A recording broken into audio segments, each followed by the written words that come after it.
The actual city of Everett is, what would I compare it to? Kind of has the California feel.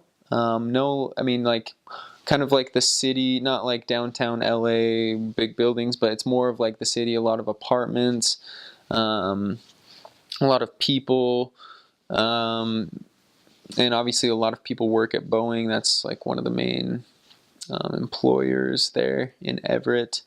I actually never served in the city of Everett. I went there and stayed there during the last week of my mission when my family came and picked me up. We stayed in a hotel there.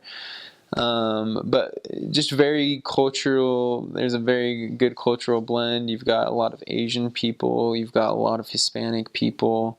In fact, in some areas in Everett, Washington, more down in like the Kirkland, Redmond area, there's actually a lot of Indian people as well that work for Microsoft.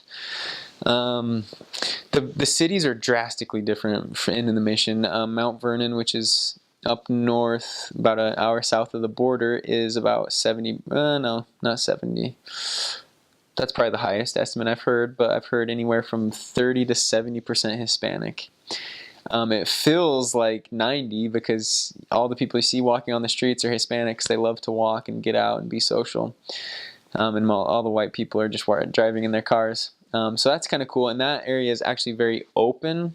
A lot of fields, a lot of farming, agriculture, stuff like that. Whereas Everett and going down into like Shoreline or even Linwood is just very industrialized, very city-like, very, a lot of apartments.